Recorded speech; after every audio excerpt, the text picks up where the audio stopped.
What if just 1 week was all it took to change everything? Not months, not years, just 7 days. I know it sounds impossible, but I've lived it. And the transformation, it was real. These 5 habits didn't just tweak my routine, they rebuilt it from the ground up. But here's the truth. They weren't easy, and they weren't pretty. They were raw, disruptive, uncomfortable. And that's exactly why they worked. So if you're tired of recycled advice and you're ready for change that actually sticks, then stay. Because these aren't tips. They're turning points. I never thought I'd be that person. The one who wakes up at 5 a.m. on purpose. For most of my life, mornings felt like a race I didn't sign up for. The alarm would go off, I'd hit snooze, then wake up in a rush, chasing time, not leading it. There was no calm, no intention, just noise. But one morning, I decided to stop negotiating with my comfort zone. I set the alarm for 5 a.m., and when it rang, I got up, groggy, confused, almost regretting it. But I did it again the next day, and the day after that. By the third morning, something shifted. I stepped outside before the world had opened its eyes. The silence was almost sacred. There was no pressure, no notifications, just the soft breath of dawn and the sky slowly catching fire. Those extra hours weren't about productivity. They were about presence. I stretched. I moved. I breathed. A light jog around the block didn't just wake up my body, it softened the static in my head. And for the first time in a long time, I felt like I was choosing how my day began. Then came meditation. Just 5 minutes of stillness. Not to escape, but to align. To ask myself, what matters today? That single question created more clarity than any to-do list ever had. And the ripple effect? Massive. I stopped skipping breakfast. I stopped rushing. I started responding instead of reacting. There's one morning I'll never forget. I stood on the balcony, watching the horizon bloom into gold. In that stillness, I felt something I hadn't in a long time. Peace. Not because life was perfect, but because I had arrived before the chaos could. I'm not saying you need to become a 5 a.m. guru, but try this.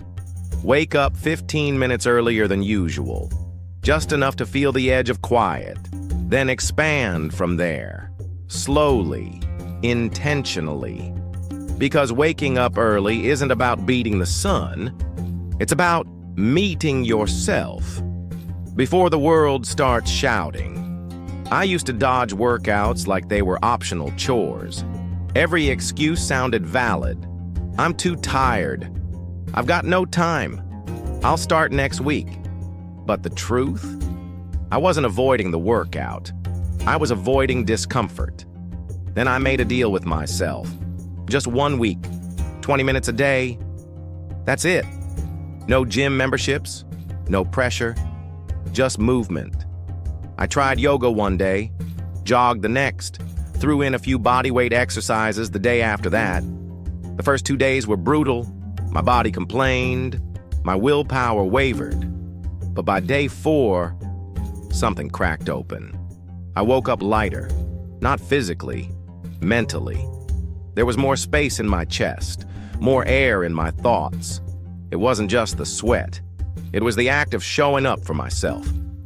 One morning, I laced up my shoes and stepped outside. It was quiet, cool, still. I ran. Not far, not fast, but enough to feel my heart remind me I'm alive. The rhythm of my steps, the beat of breath, it all synced up like meditation in motion. It didn't take long before my posture changed. Not just how I stood, but how I carried myself through the day.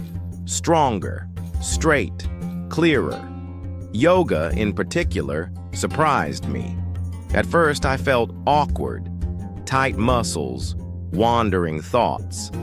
But then came the stillness, the breath. The moment I stopped trying to stretch and started listening.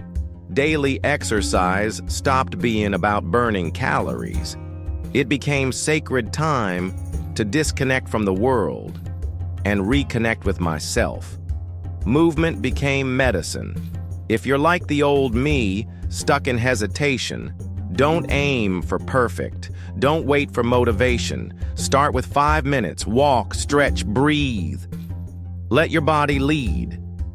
Because when you move with intention, the mind follows. I used to think journaling was for people with time to waste. Writers, poets, overthinkers. I didn't see the point of pouring thoughts onto paper when the world was already loud and chaotic. But that belief, it was the very reason I needed to start. So I grabbed a plain notebook. Nothing fancy. Just a pen, a quiet corner, and 10 minutes before bed.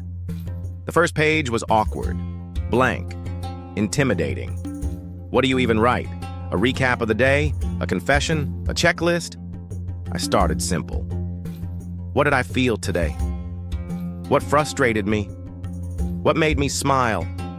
And something unexpected happened. The words came, and they didn't stop. As the days passed, the surface thoughts gave way to deeper ones. Fears I hadn't admitted, goals I had buried, patterns I hadn't noticed. It felt like I was meeting myself for the first time, without filters or masks. One night after a hard day at work, I wrote down every detail. Not just the stress, but how it made me feel. What triggered it. How I reacted. By the time I put the pen down, the tension had softened. I could see the situation clearer, less noise, more understanding. Journaling didn't solve my problems, but it gave me space to face them, to untangle the mess inside without judgment. And then there was this, tracking small wins, a kind word from a colleague, a meal I cooked well, a task I finally checked off. Looking back at those entries, I felt progress. Not the kind others could see, but the kind that builds quietly, day by day. I also started a gratitude line, just 3 things each night. It changed my lens, from lack to abundance, from what's missing to what's already here. Eventually, journaling became more than a habit. It became a mirror, a map, a sanctuary, not for perfect writing, but for honest writing. If your mind feels crowded, noisy, or stuck, try this. You don't need structure, you don't need to be deep. Just write. Let your hand lead the way. Even one messy paragraph can bring more peace than hours of overthinking. Because sometimes, the clarity you're looking for, it's already inside you. It just needs a page to land on. I used to eat like I was racing against time. One hand on the phone, eyes on the screen, mind anywhere but the plate. Burgers disappeared in 3 bites. Coffee turned cold before I even noticed it. I wasn't eating. I was fueling, numbing, avoiding. But for 1 week, I made a promise, eat with intention. No phone, no laptop, no multitasking, just me and the food. The first meal felt weird, too quiet, too slow.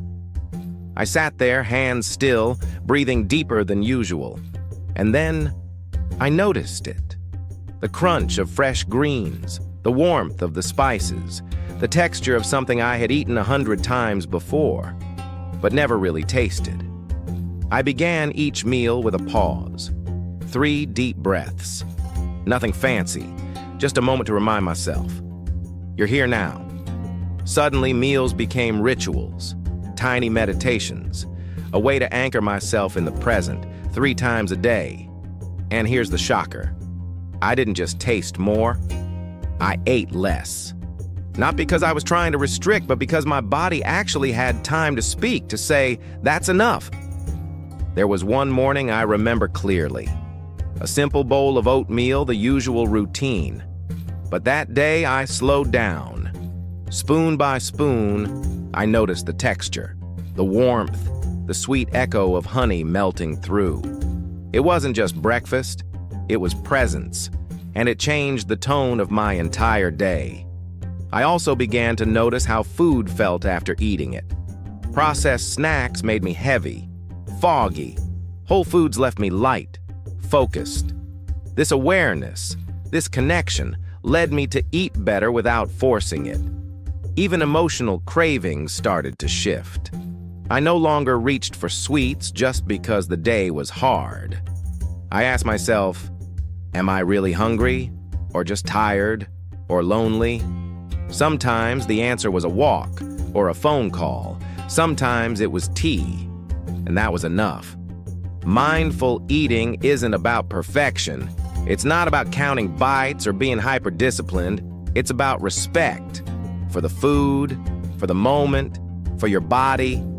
If you want to try it, start with just one meal a day.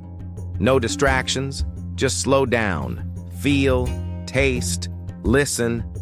You might be surprised how much more nourishing life becomes when you actually let yourself experience it. Let's be honest. This one nearly broke me. Not because it was physically hard, but because screens had become my default escape. Every free second, I filled it. Scrolling, checking, watching, refreshing, until I didn't even notice I was doing it anymore. So I set a rule: 1 hour. That's it. Only 1 hour of non-work screen time per day. At first, it felt like losing oxygen. The silence was uncomfortable. The urge to reach for my phone, it came in waves, automatic, unconscious. But here's what shocked me most. Without the screens, I had time. Actual time. Time I'd been complaining I didn't have. I picked up an old book, one I'd meant to read for months. Started sketching again, went for a walk after dinner instead of sinking into the couch, and I remembered what it felt like to be bored. Not in a bad way, in the kind of way that opens doors in your brain. Ideas showed up, clarity returned. The noise faded.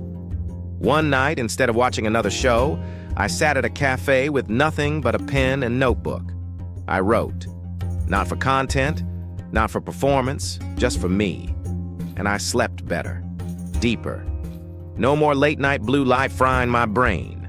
No more comparing my life to a stranger's highlight reel before bed. The biggest shift? My attention span. I could think again. I could follow a thought all the way to the end without needing a dopamine hit halfway through. Of course, I slipped up. We all do. But every time I reached for my phone without thinking, I paused. And I asked, is this serving me? Or just filling space? Limiting screen time isn't about becoming a monk or ditching technology. It's about choice. Being awake to what you consume and why. Creating space for life outside the feed. So if your mind feels scattered, restless, overstimulated, try dialing it back. Start with 1 hour less per day. And notice what rushes in when the screen fades out. 5 habits, 7 days. But the impact? It's still unfolding. Not because I became someone new, but because I started choosing who I was becoming. Each habit was a doorway, not to a different life, but to a clearer one. Maybe you'll only try one of them. Maybe that's all it takes. So here's what I'd love to know. Which of these 5 habits challenged your thinking the most, and why? Leave a comment. I read every one. And if this sparked something in you, hit subscribe. Join the compass. Let's keep walking this path together. Thanks for watching to the end. You're closer to yourself than you think. And here's a final reflection to carry with you. If you lived today like a Stoic, what would you let go of?